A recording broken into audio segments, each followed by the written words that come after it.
Meine lieben Zuschauer, in letzter Zeit sind mir sehr viele Videos von YouTube entmonetarisiert worden. Ich habe mich daher entschlossen, das eine oder andere Video unter neuem Namen herauszubringen. Ich bitte um euer Verständnis. Wenn ihr mich unterstützen wollt, könnt ihr gerne euren Adblocker deaktivieren.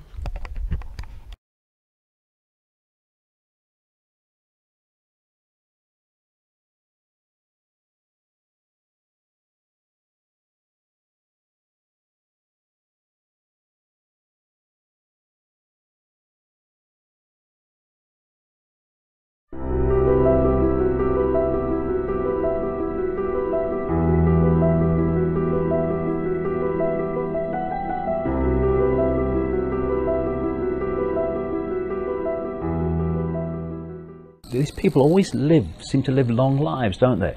The Kissingers and the Father Bushes and the David Rockefellers and the Queen Mother in England lived to 102, and the Queen in England now is well of age because they're not given the same treatment, health treatment the rest of us get. One of the bloody reasons, and also other things that they do which are very dark, satanic, and to do with the energy of children. But Father George Bush, he's such a classic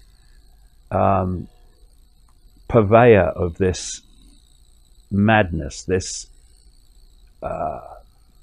insanity that they want to impose upon the world. And as presidents go, he's a bit higher up the ladder than, say, his son or some of the others. And I would want to confront him with not just questions about his role through the years in so many things, because coming from a bloodline family, he would have been brought from birth. He would be developed to be in the positions that he was in, head of the CIA, and vice president, president, and all these other things that he was involved in. But there's another area of Father George Bush which is something that a lot of conspiracy research doesn't cover, but really needs to, and that is pedophilia. It's a deep rabbit hole, but when you connect the dots, you can explain why the ratio of pedophiles to positions of power, especially in the higher levels, is fantastic compared with the ratio of pedophiles in the general population. But this man, Father George Bush, has not just been responsible for the most unspeakable, grotesque, unimaginable sexual abuse and torture of children using various electromagnetic technologies and such that cause enormous pain for the kids who are tortured. This guy's been responsible for the deaths of goodness knows how many children.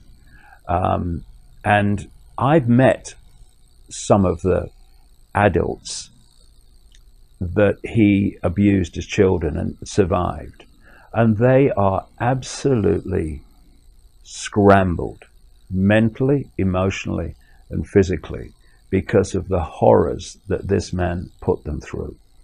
Now, there's a number of reasons, Luke, why we need to look at this and expose this. First of all, to stop the kids having that done to them, but also to let people see into the minds and the mentality of those that are behind this global conspiracy.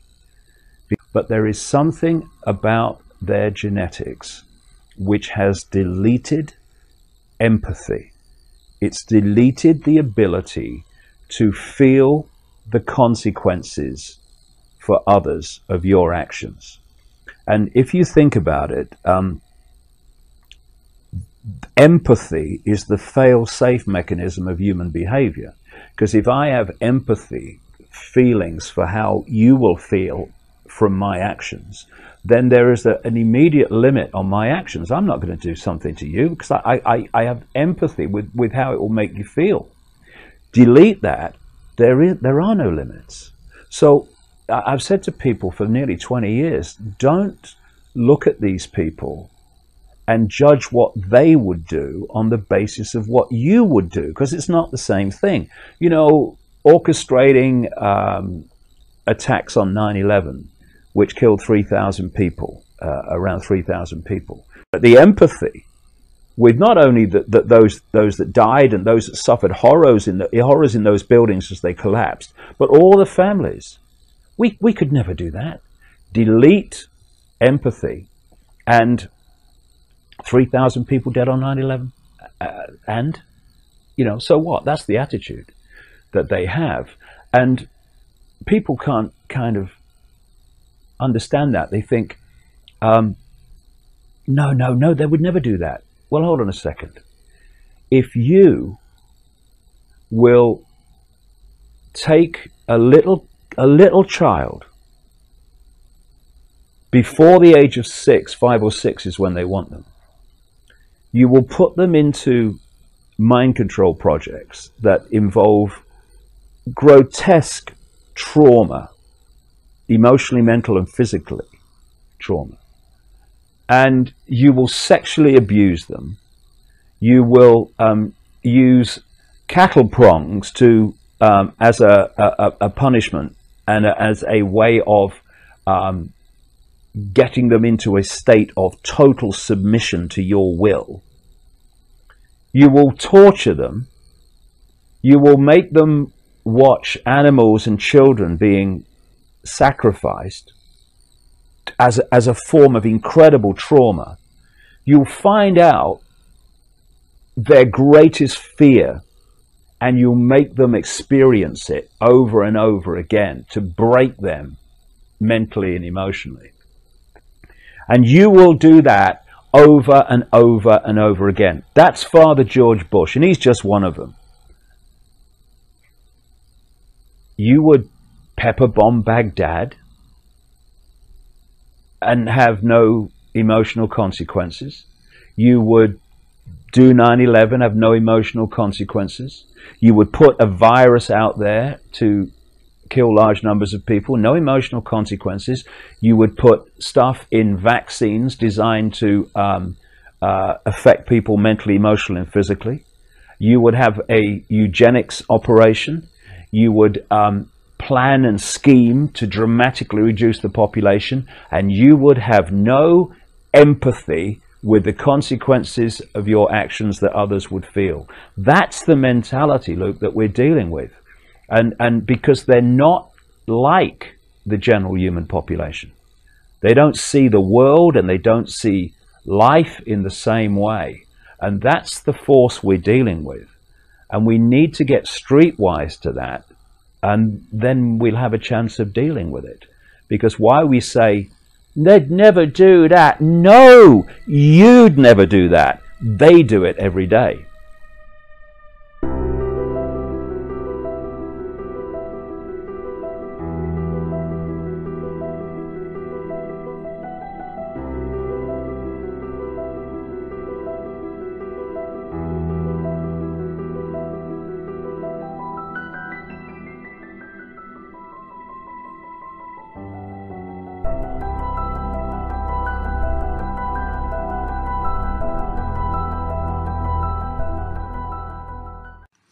Now, I've been investigating and exposing the global paedophile ring of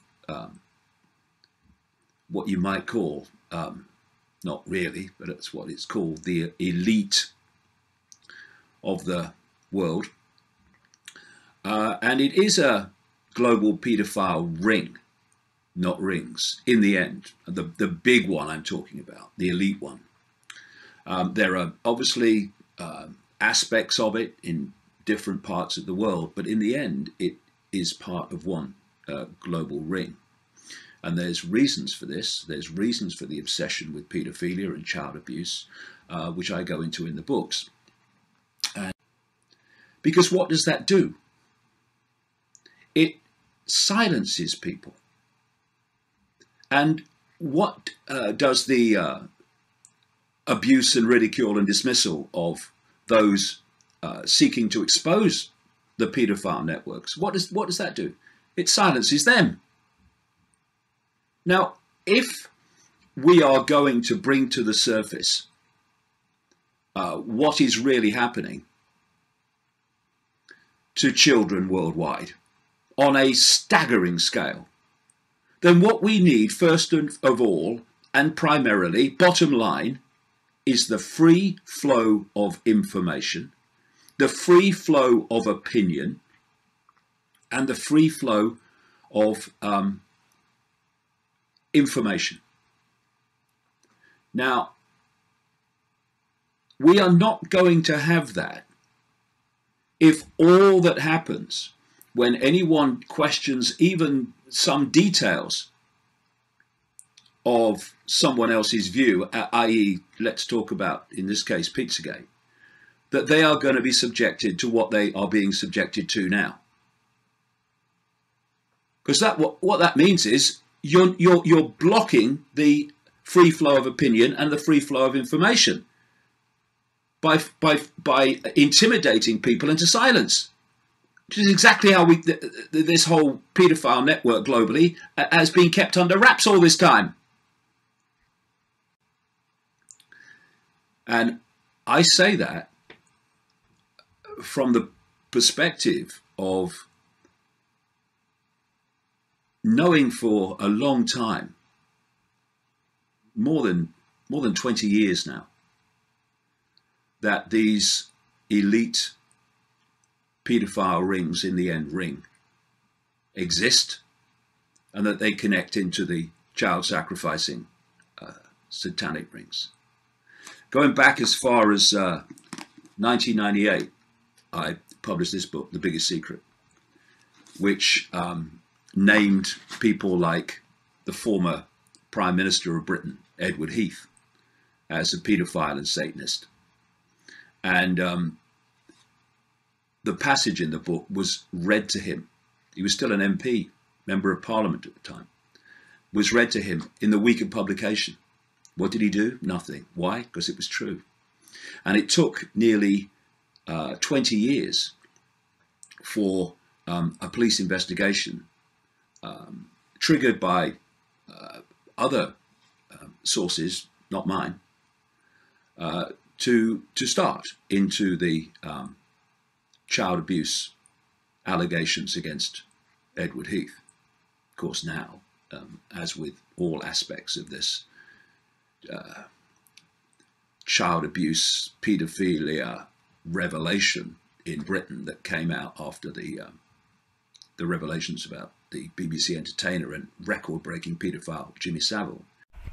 Die Enthüllungen über den Westminster-pädophilen Ring bezogen sich auf die Amtszeit von Margaret Thatcher. Margaret Thatcher war sehr eng mit Jimmy Savile befreundet. Und Jimmy Savile war innerhalb des inneren Zirkels ein Busenfreund der britischen Königsfamilie. Er wurde in den 60er Jahren in den inneren Zirkel hineingebracht von Lord Mountbatten, Mitglied der Königsfamilie und ein bekannter Pädophiler.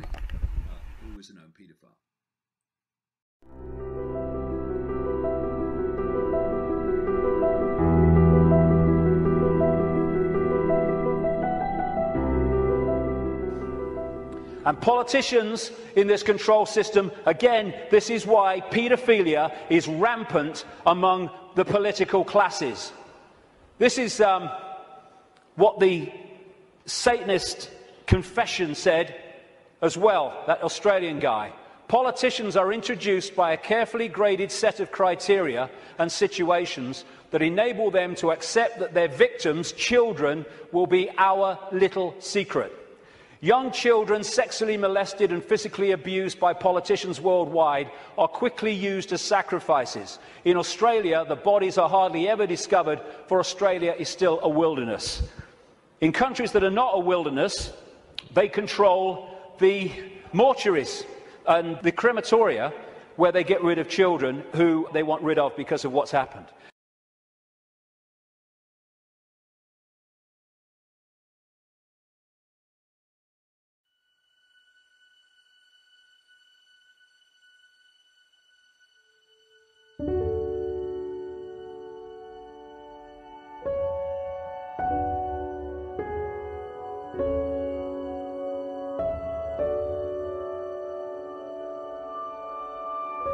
It's all an illusion.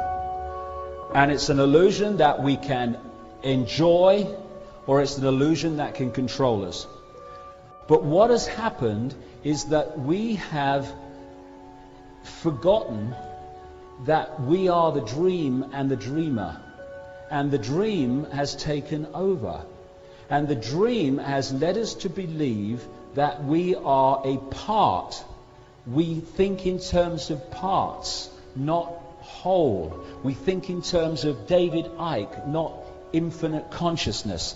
And therefore, we've got caught in an illusory trap of division. Think of an eddy or whirlpool in a river. It's part of the river, but it's in a different state of reality. It's not flowing with the river, it's in its own little world. And as it said, as long as the circumstances remain the same, that eddy will just keep going round and round and round and round. Only when the circumstances change, the flow changes, will it become flowing back into the river again and become the oneness. And when it started, this voice started talking to me, it opened up by saying, there's only one thing you really need to know. Infinite love is the only truth. Everything else is illusion. And in my mind, I went to say everything, and I got halfway through, it said, everything else is illusion. Because what it was saying was, the only truth is the existence of this infinite one consciousness, which is all loving, all knowing, all wise, the harmonious amalgamation of all.